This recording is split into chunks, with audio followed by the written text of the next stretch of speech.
करनाल को 25 साल बाद केंद्रीय मंत्रिमंडल में जगह। आजादी के बाद ये दूसरा मौका। 1999 में आईडी स्वामी बने थे केंद्रीय गृह राज्य मंत्री। हरियाणा की करनाल लोकसभा से नवनिर्वाचित सांसद और पूर्व सीएम मनोहर लाल खट्टर कैबिनेट मंत्री बनने वाले दूसरे सांसद हैं। उससे पहले आईडी स्वामी को 1999 में केंद्रीय गृह राज्य मंत्री बनाया गया था। इतिहास के पन्नों को पलटें तो आजादी से लेकर आज तक करनाल लोकसभा को सिर्फ 2 मंत्री पद मिले हैं। आज एक बार फिर करनाल लोकसभा का नाम इतिहास के पन्नों में दर्ज हो गया है। स्पीकर द्रौपदी मुर्मू ने मनोहर लाल को 8वें नंबर पर कैबिनेट मंत्री के तौर पर शपथ दिलाई है। मनोहर लाल एक ताकतवर मंत्री बन चुके हैं और अब करनाल की जनता की निगाहें इस पर टिकी हैं कि वे करनाल के लिए क्या तोहफा लेकर आते हैं। 25 साल बाद करनाल को मिला कैबिनेट मंत्री। दिवंगत आईडी स्वामी के बाद अब 25 साल बाद करनाल लोकसभा को सौभाग्य मिला है और लोकसभा को कैबिनेट मंत्री मिला है।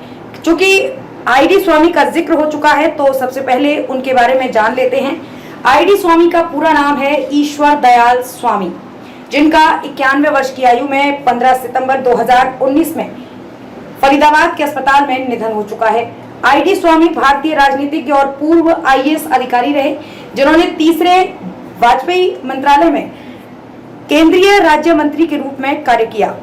ये स्वतंत्रता आंदोलनों में भी हिस्सा ले चुके थे। जब एक वोट से गिर गई थी सरकार, फेल हुई थी भजनलाल की पीएचडी। आईडी स्वामी करनाल लोकसभा सीट से 1996 और 1999 में सांसद बने। 1998 में चौधरी भजनलाल से हार गए थे।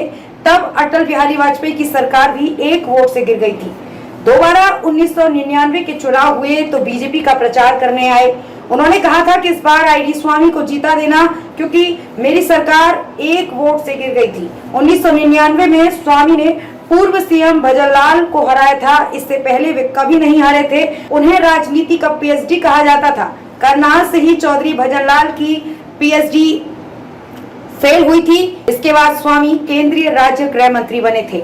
सीएम रहते हुए करनाल को दिए कई बड़े प्रोजेक्ट। आज मनोहर लाल केंद्रीय मंत्री बने हैं। अब लोगों की उम्मीदें उनसे और भी ज्यादा बढ़ चुकी हैं, क्योंकि सीएम रहते हुए उन्होंने करनाल में हजारों करोड़ के विकास कार्य करवाए।